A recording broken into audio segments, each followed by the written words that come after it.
Today's episode includes guidance, encouragement, and tips for students to work more productively in a remote environment, which is a shift many of us have had to make in 2020. My guest and I came together with the intent to discuss parents and students, so if you are a parent or teacher, you'll want to listen to and share this episode. But if you're an adult struggling with any aspect of working from home, you'll want to listen too, maybe twice. I joke, but only a little. While we began our conversation discussing the brain development of children, the conversation shifted into advice that can help everyone, from homeschooling parents to adult employees working remotely.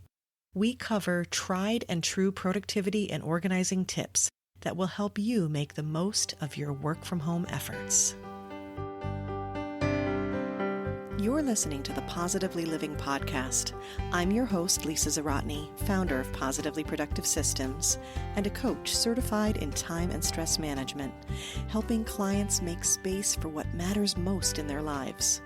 Join me each episode and we'll talk about decluttering, stress management, habits, personalized productivity, gratitude, and so much more. I understand the overwhelm of life because I'm a wife, mom to kids and cats, and a former caregiver. I'm here to help you choose what's right for you so you can do less, live more, and breathe easier. Sound good? Let's get to it. In a conversation among moms, there are topics that will always come up. Struggles with school is one of them. There are many options to choose from, such as morning routines, homework, and technology, but the full list can often feel endless. The moms I talk to, and dads too, are trying hard to keep on top of it all. Education is important, and as parents, we take our responsibility seriously, but can often feel out of our league and way too exhausted to keep up. Today's episode honors that and encourages you to celebrate all you do and to keep working on ways to still get the job done without as much struggle. This episode is dedicated to our parents and teachers everywhere who are raising and educating the next generation with grace, patience, and flexibility. Thank you for all you do. Today, I welcome Tiffany Blassingame to the Positively Living podcast. Tiffany started Simple Organization to provide organizing and time management strategies to help busy adults and their families develop a more organized approach to home, work, and school. As a divorced parent of a teenage son, she understands the delicate balance between raising children, progressing toward personal goals, working in your career, and being a good steward to others and to yourself. It sometimes feels impossible to keep it all together. Simple Organization is designed to offer strategies for living a more simplified lifestyle. Her approach to organizing is focused on creating systems that work for you and your home. Her goal is to help things get better, but not necessarily be perfect. Tiffany's specialties include working with families of elementary, middle, and high school students, as well as college students and educators. Her primary areas of interest include divorce recovery, work-life balance, and time management and productivity strategies. Our conversation begins with a double confession. She and I, both professional organizer moms, have experienced the frustration and worry that comes from struggling to help our children manage school and manage it remotely. Yes, even those with a toolbox full of tools find this whole process challenging, so take heart. Tiffany's key point that not every school struggle is academic is so critical to remind us that there is more at play than the schoolwork itself. I think remote schooling has highlighted the importance of socialization and cultural exploration, but another aspect we need to address is organization. If you've listened to the podcast before, it shouldn't come as a shock that I encouraged Tiffany to nerd out a bit with me to help us understand the executive function of the brain and how that relates to children's coaching and organizing needs. She covers the changes that take place from birth through mid-20s and offers a detail about young adults that surprised me, actually almost shocked me. once again highlighting that when you understand something better, you gain perspective and can find more appropriate and more effective tools. Tiffany and I discuss environment, routine, distractions, multitasking, and lists. We cover screen time worries, debunk multitasking, no shock there, and provide you with a variety of small adjustments you can make to maximize productivity. If you'd like some more support for your student, you can follow Tiffany on social media, where she offers a free online course called Top 3 Tips for Organizing Students. I also recommend listening to Episode 1, The Number One Tool to Achieve Productivity, Episode 3, 4 Steps for Effective Time Management, and Episode 20, The 5 G's of Working from Home. Today's episode offers many options for you to try, but please know that trying your best is the most important thing for everyone involved. One of Tiffany's favorite sayings is, "Broken crayons still color." Be sure to celebrate what you get right and keep the faith that it will work out. Welcome, Tiffany Blassingame, to the Positively Living podcast. Tiffany, would you please tell us a bit about who you are, who you help, and what makes you light up? Well, I'm Tiffany Blassingame. I am the owner of Simple Organization. I'm a professional organizer in Atlanta, Georgia. I focus primarily on students and student organizing and also organized parenting. And that also goes into organized co parenting for some families as well. My background is as an educator. So I have been an educator for over 20 years as an elementary teacher, as a elementary, middle, and high school principal, and really kind of got into student organizing just by seeing that not every struggle that kids have and challenges that families have is around academics and like the math tutor or the reading tutor, but it's more around sometimes around how do they get organized? How do they manage their time? How do they take a big project and break it down? And so as I've been in this field of education, I feel like more parents have begun asking questions about that versus how do I find a chemistry tutor? That's what kind of led me there. And because I've always been organized all my life, I'm like, oh, you can just do this, you can do that. I also became a parent 15 years ago, and I realized that it's not, they can just do this. Just because we're organized doesn't mean that our kids are always organized. So that's how I kind of got into student organizing. Now, did you find that as a parent, you also experienced this with your own, in your own family, like that there were these struggles, or were you able to, kind of step in with your tricks ahead of time? Like what happened with you? No, kids are their own little people. So when my son was younger, of course, like things were a lot easier, like Mhm. you had certain things, they only had really what you bought them. And so you can teach them where to put things. But as he got into middle school and kids in middle school began to have more of the executive function challenges just because of the way that the brain works and is wired. So, missing assignments and trying to be more independent, but not wanting to step in too much with him so that he can, learn from his mistakes and fail sometimes, not really a class, but maybe that too. But have these small failures so that he can learn from those things. And so that was hard to kind of step back and watch that happen and say, oh, remember we talked about using your dry erase board to write your reminder, or put a little sticky note here on your computer before you go to school. That's why we talk about that. But try to do more of the coaching instead of the momming. Mhm. It got to be a little more difficult in middle school. Definitely. Thank you. Thank you so much for sharing that. And you have no idea the timing of it, because my son is in middle school right now and we are having these issues. So, everyone listening, we're organizers and we still deal with this. I love Absolutely. what you said. Yes, they're their own people, and we need to find that balance between letting them figure out what works and also coaching them. And just recently we had like a really big issue with my son where it was definitely not the academics. He can do the work. He wasn't doing the work. And of course, a huge contributor to that, which we will talk about as we're recording this, we are still in 2020 and we have had remote schooling and, all kinds of things that have really, exacerbated the schooling issue. And I watched this very thing myself where I was like, I'm a productivity coach. I know how to do the things and I know that I've given him advice, but there's still that struggle. So everyone take heart. So you've been through this personally. You've also seen it professionally and you have so many different tools to help people. I would love to dig in a little bit more to some of the challenges that you're seeing. You kind of mentioned the shift in executive function of the brain, like when they're hitting middle school. This really fascinates me. And because I'm seeing it, I'm witnessing it myself. And what's happening there? Can you tell us a bit more about that?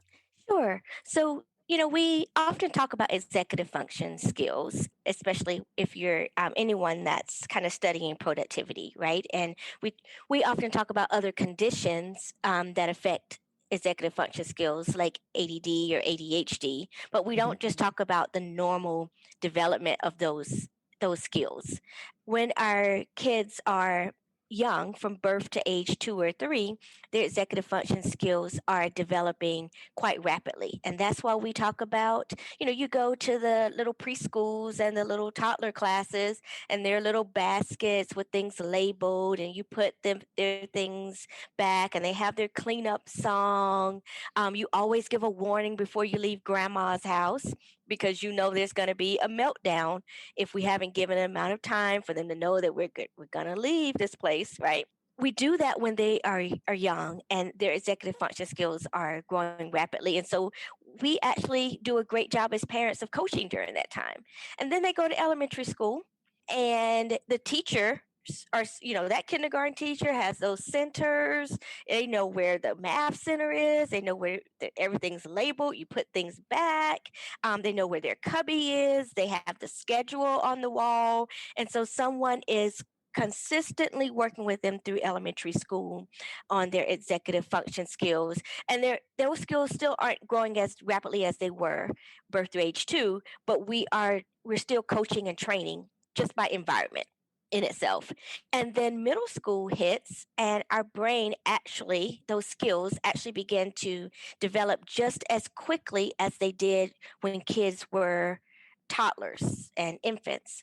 But we as a society, as parents, as educators, we think you're old enough, you should know better, right? Because, oh, like I taught you this as a parent, right? Mhm. As a toddler. Then in elementary school, you were fine. Like, what is going on? But now all of a sudden, you've got to manage 6 to 8 periods a day. You've got longer assignments. You're moving from class to class. You've got different teacher personalities, and you're expected to regulate your emotions. You're expected to be organized. You're expected to manage your time, to prioritize, to not be so impulsive because 12-year-old, you should know better, right? And Mhm. that's what we tell them when really we need to go back to what we were doing when they were 1 and 2 and 3 years old, helping them to set up those systems. And my son is an athlete, and so I often use different terms to kind of Mhm. help him. And I tell him that, my job right now is to keep you in the game. And so I'm not telling you what to do. I've shown you this before. You know what to do. And I'll remind you.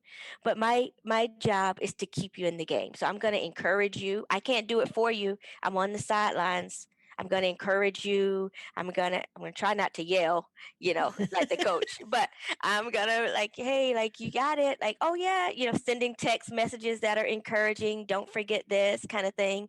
But at this point, as an older student, my job is to keep you in the game. And I think, parents, other organizers, if you're working with students, being able to share that with the kids is really important. So they know you're not Mhm. trying to take over. I really like that because that fosters encouragement and independence at the same time. It shows them that you're cheering them on and that you're ready if there's something going on. And I do tell my son this. I'm like, we're getting you the tools that you need. You're Hmm. figuring out what works for you, and then I'm letting you do it. I'll check in. But this is up to you, but I am right here.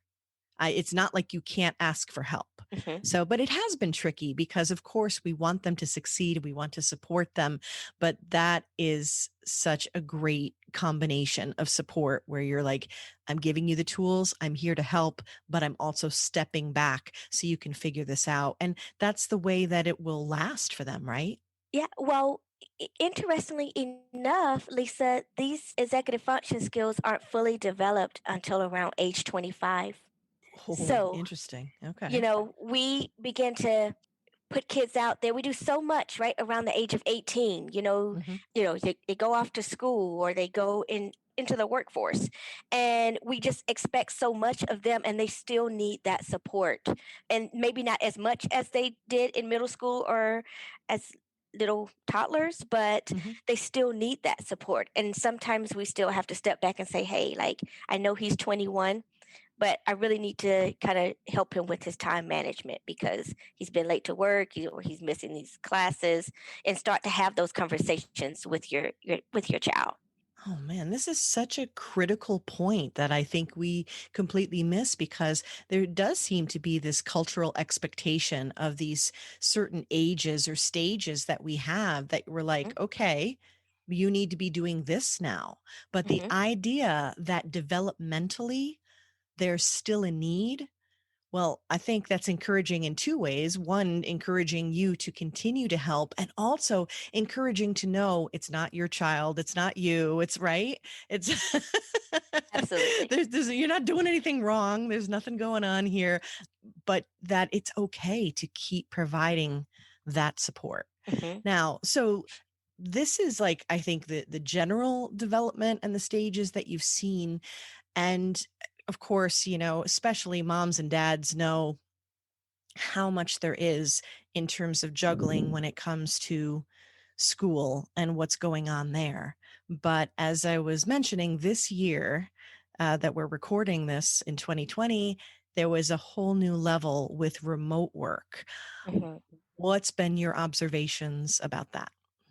Well, one, we have completely changed the environment for the kid, right? So, the same way that people were shocked when they had to leave their offices and go home and set up a workspace, that's the same thing that we need to do for our children who are learning from home.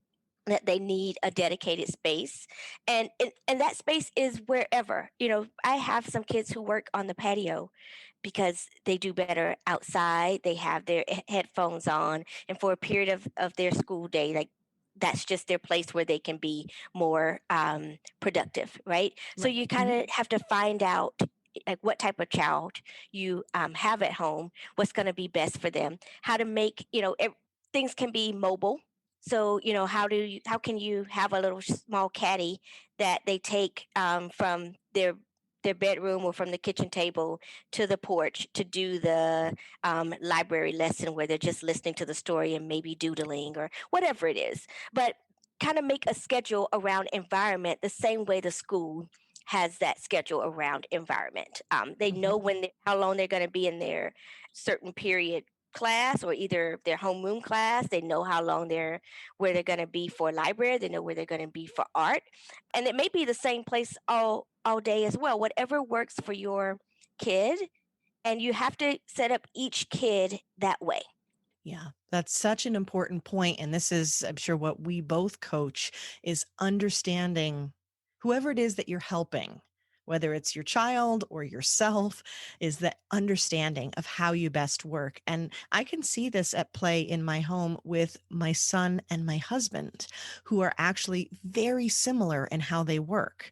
And both of them had to become remote workers essentially. And both of them, if they are anywhere where there's traffic going by, if the rest of us are walking to the kitchen or moving around, they will be so distracted that they can't function. Right. Yeah, my Right. husband actually created an office in the basement, which does not sound appealing, but he made it work because he needed that focus for his job. And he knew that's how he would best work, to be completely out of the mainstream, so to speak.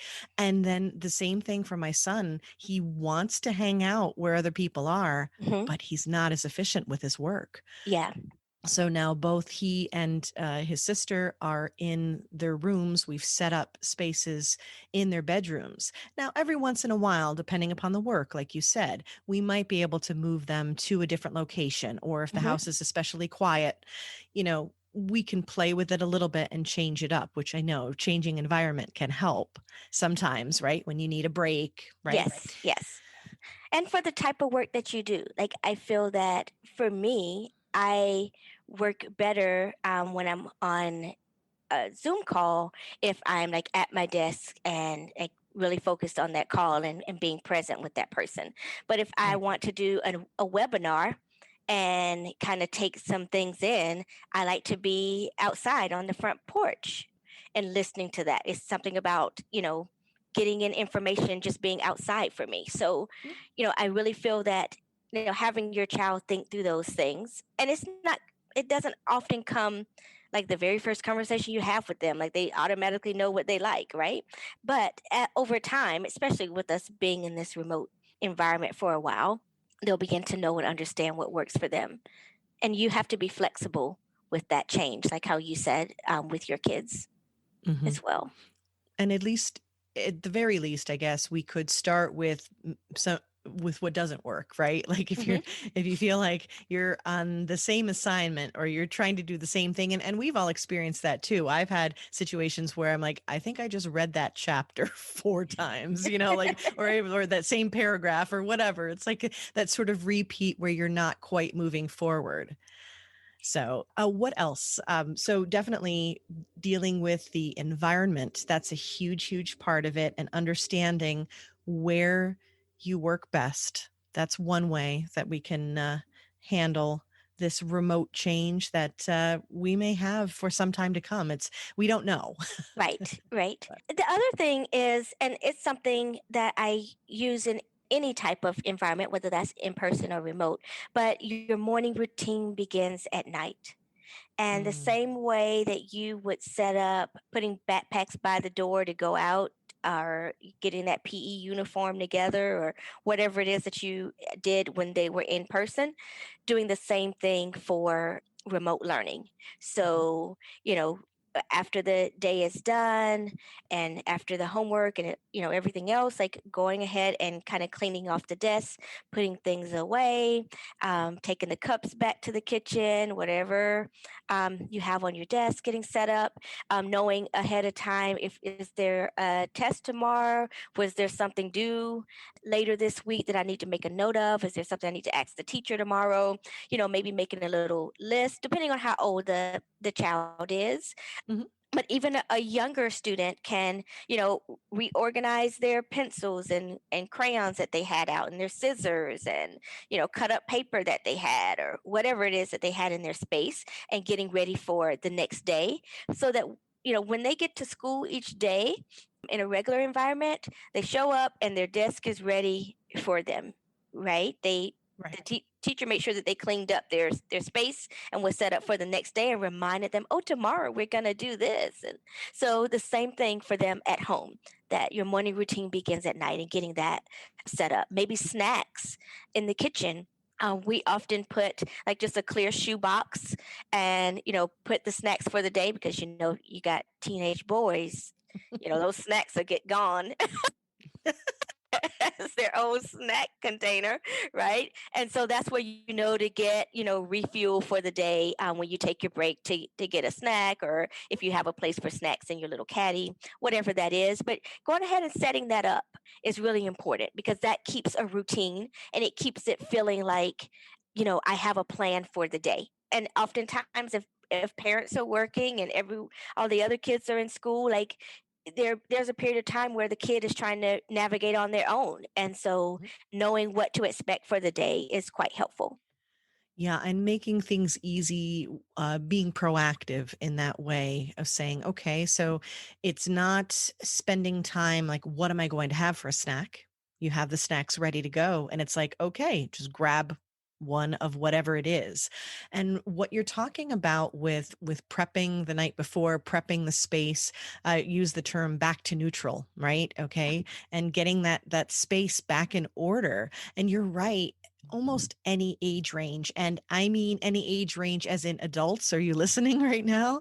This is so good for all of us to put that space back at least close to the way it was. It doesn't always have to be pristine, but it does have to be orderly so that when you come back to that space, you can do work. You're not searching for things. You are not delaying in any way because you can't either you can't find something or because you get distracted because there's something else that doesn't belong in what you're doing that day. You know what I Hmm. mean? Hmm. Like there's all kinds of ways that we can be delayed and distracted, but if we get our space ready to go again, and that's such great advice. And the other thing that came up as you were describing that was creating a structure that's reflective of what they would have had in school that they're used Hmm. to. I mean, yes, it's absolutely going to be different now that we're at home, but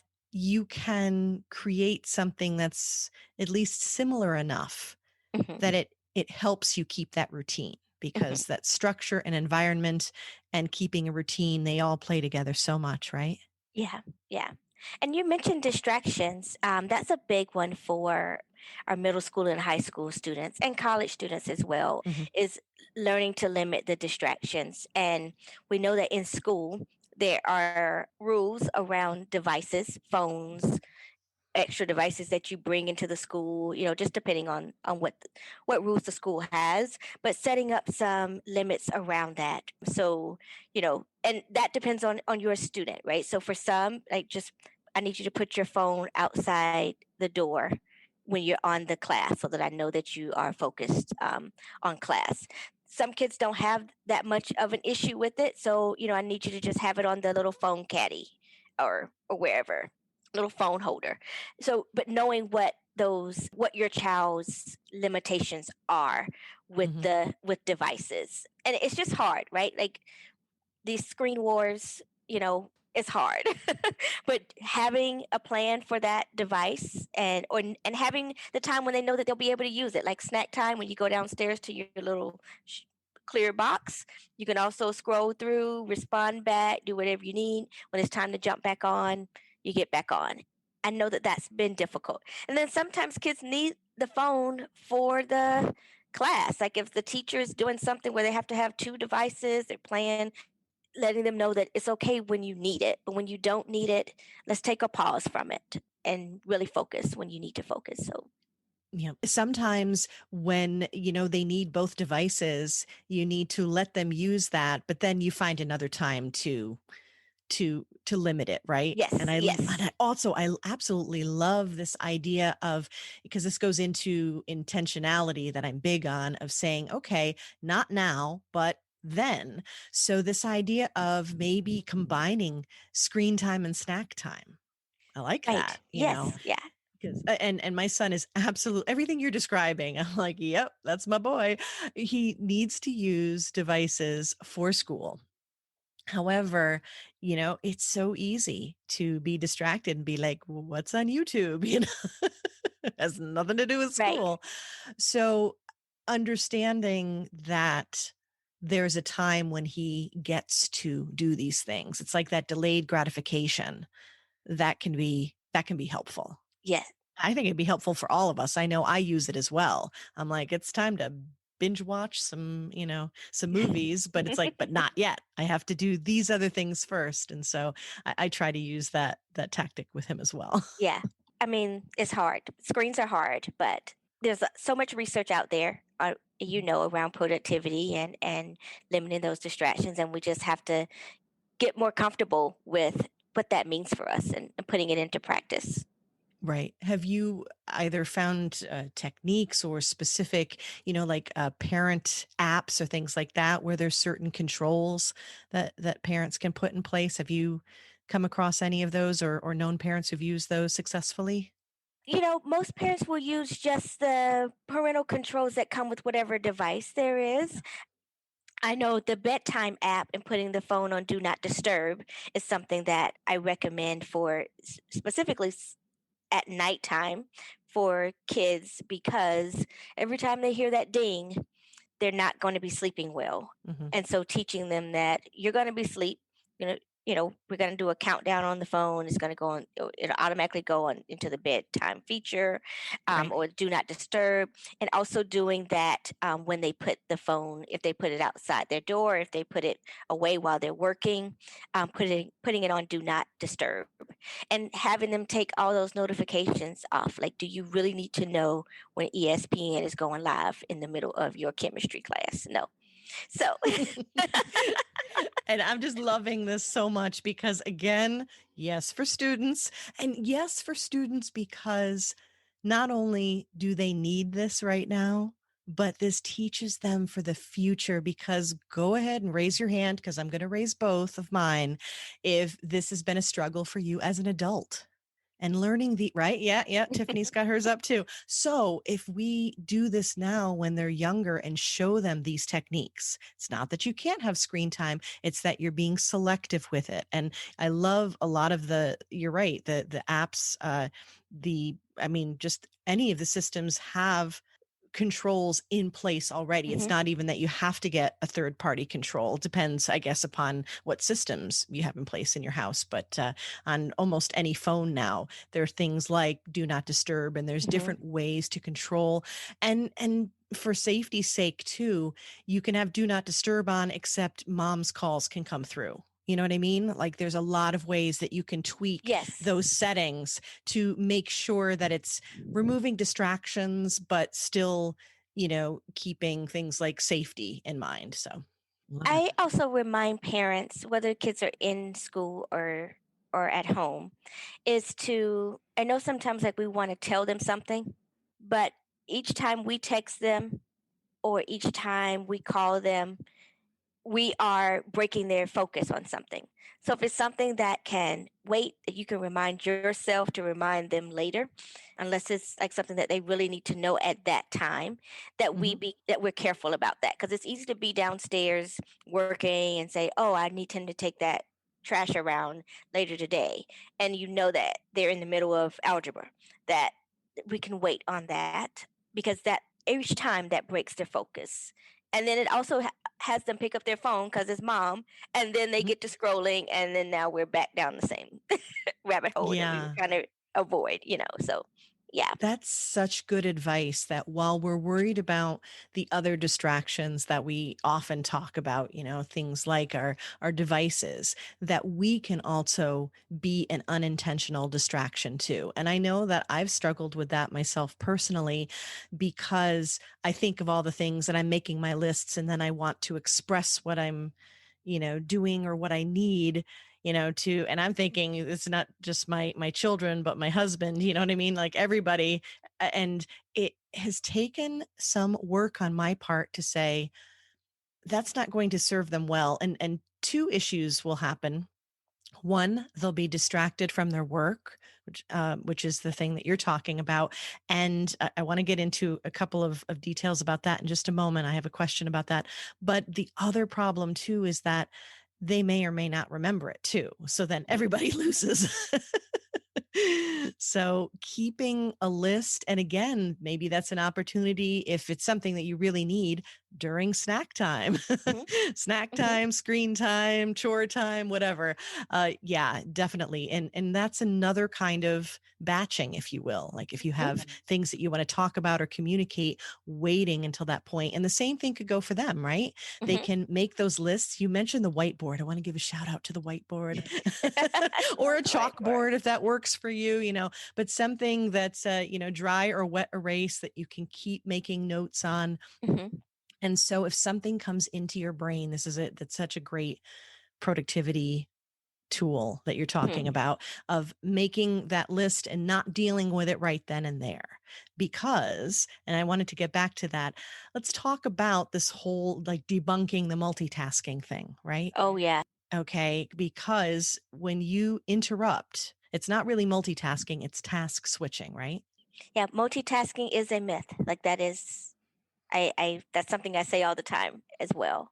And that we can find ways to so-called multitask in more meaningful ways, I feel.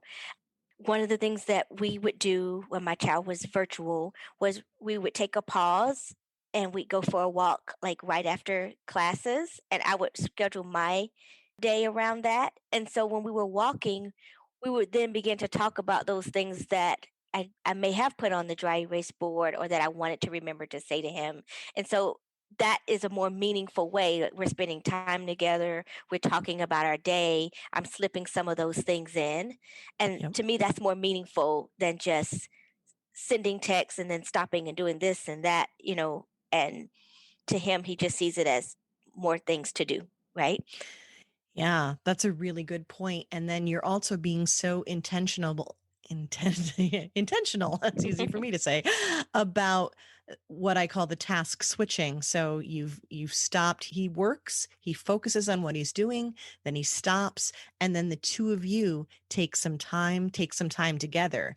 And then you get to combine things. You still get to mention, I need you to do this for me. And you still get to talk about something that was on your mind and you wanted to run by him and also find out what's going on with him. So there's so much more communication and effective communication as well as Yes. meaningful. So yeah, Yeah.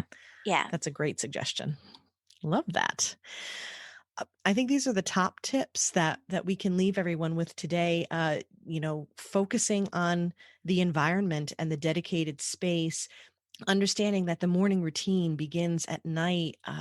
Reducing those distractions and creating those limits, and using an intentional focus in terms of how we communicate with each other. Is there anything else that you want to add that I might not have asked or that's coming to your mind?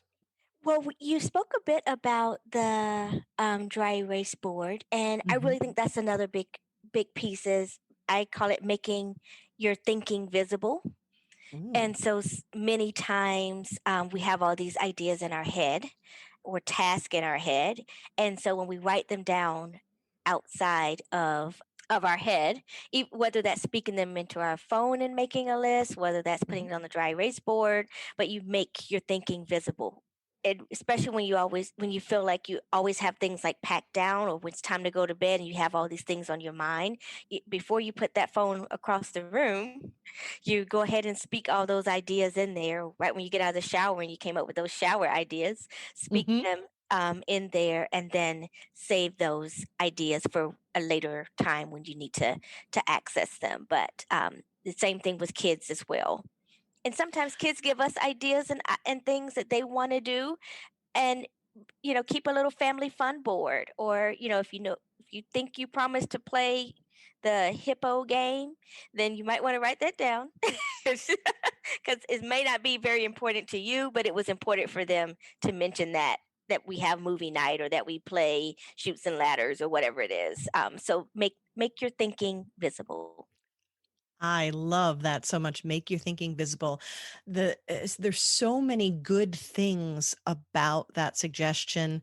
The decluttering of the mind, right, and easing things. So for all of us, it makes it easier to go to bed and to rest, and really recuperate, which is what we need, because sometimes we can be so distracted. And I've definitely seen that with my kids, where they're so excited, or they're thinking about something, or maybe they're anxious, and taking it out and putting it somewhere safe, whether it's a whiteboard or on the phone or whatever you said, that makes sense. And the other thing that you touched upon that I think isn't spoken about quite as much, and I think it's so, so important, is that you're honoring what they value and what's Hmm. important to them. If there's something that they said that they want to do, Right. And I will schedule things all the time with my children. They will see me put it in my Google Calendar. And that sounds maybe strange at first, but it's not, because they know when it goes into my calendar. It's important to you. Hmm. Yes, I know that it's important to them. Therefore, it's important to me. I'm putting it in the calendar. It's going to come up. And I'll tell you, I've even done that with my daughter with reading, where we'll have these extra reading times together. And she can read perfectly fine on her own, mind you. These are just Hmm. bonus reading times where we're really getting into a good book. By the way, Percy Jackson, we're reading that right now. And it was Harry Potter before that. And it was the Hunger Games before that. And so we're going through all of these great series together just as a bonus. But this is special time that we have together. And Hmm. it's far more than reading. I mean, yes, there's some benefits in that, she's getting better at reading. Her comprehension is there. We have points of discussion where we can, create new things and new ideas, and she can start to create. But more than that, we're spending time together. Yeah. And she knows that it's not, oh, it's a chore to read with you. No, it's something that I want to do. So I will put it in my calendar and actually, remind her and be like, we got a date. You ready? And she's like, yeah. And so I think that's such a great suggestion, because it's such a heartfelt one. And it's the kind of thing that keeps the bond and the trust and the things that we want for our children. Absolutely. One last thing before we do our wrap up that I want to bring up, because it's something that you and I kind of have talked about a little bit, and I just feel like it's a thing that you're about, and I think it's such an important message for everybody, is about letting go of the perfectionism of this. Yes. And Yes. as a teacher, as an administrator for so many years, at least I'm hoping you can tell us that we as parents can try our best and totally screw up and it's still going to be okay. Absolutely. Well, because that's what we as educators do every day. We try our best, we screw up, and it's still okay. Your kids were okay. you know? I mean, it's life. And, I am a recovering perfectionist. That's what I like to call myself. And so really being as flexible as you know how to be, and having the affirmations that you need to make sure that you show up for your family and for your kids in a way that they see you as that they can make mistakes, and that you would understand that, and Mhm. that you can make mistakes and you're okay with that yourself, because they also worry about us. Our kids also worry about how we're doing, and they don't want to do anything to oftentimes upset us or to Mhm. make things harder for us. And so releasing them of that by showing them that you're okay with the mistakes. Yeah. And I think that's extra important, because if they feel like they can't make mistakes, then that holds them back. It's not only the anxiety of it, but it holds them back from trying. And we all have to keep trying. It's going to be okay. It's going to work out. Yeah. Thank you. I love that. Okay. Are you ready to wrap things up? Sure. Okay, let's have some fun. Would Okay. you please fill in the blank with the song that always makes me dance is? Candy by Cameo. I love it. That's awesome. Okay, and how about the quote or mantra I share all the time is? You've got to learn to leave the table when love is no longer being served, by Nina Simone. Oh, That has gotten me through many situations. you've got to learn to leave the table when love is no longer being served. That's both beautiful and heartbreaking. Yeah, yes. But we have those moments in life. I'm a divorced Ah, parent.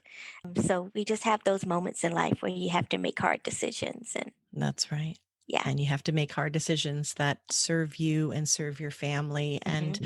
serve love. Hmm. Yes. Yeah. Beautiful. Okay. How about the resource, book, or app that makes my life easier is? The Passion Planner.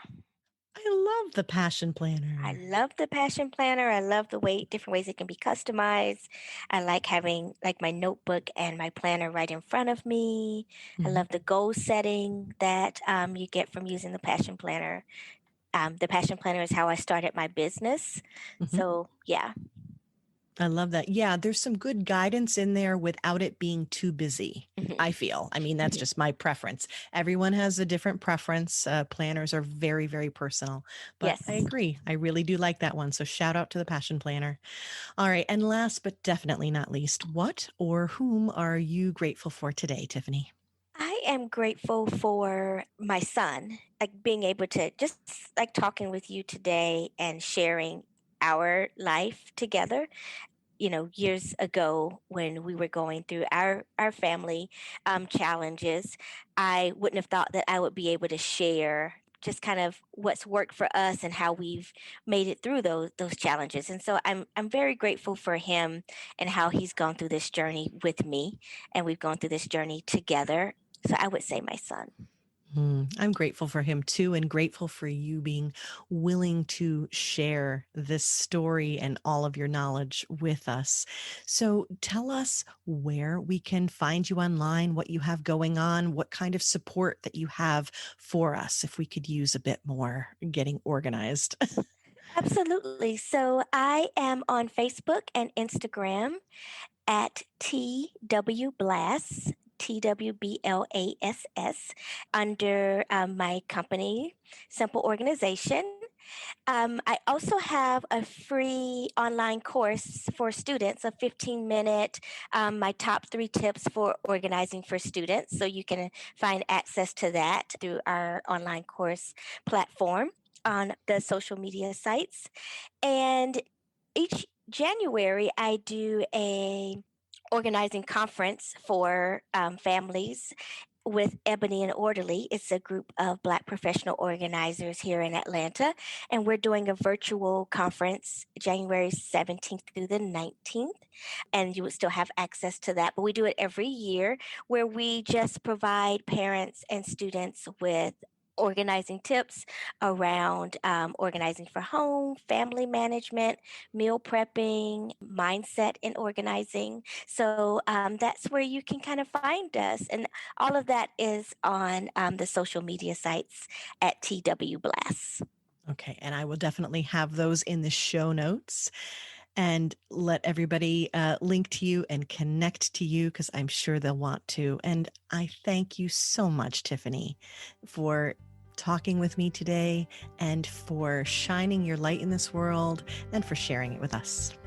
Thank you, Lisa. This has been great. The best preparation for tomorrow is doing your best today. H. Jackson Brown, Jr.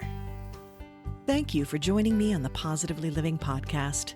Your time is precious, and I'm honored you chose to spend it with me. Would you like to further explore the topics you've heard and implement what inspires you? Could you use some coaching support? What if you could attend a private Q&A with my guests and access bonus content? You can do all that and more in the Positively Living membership community.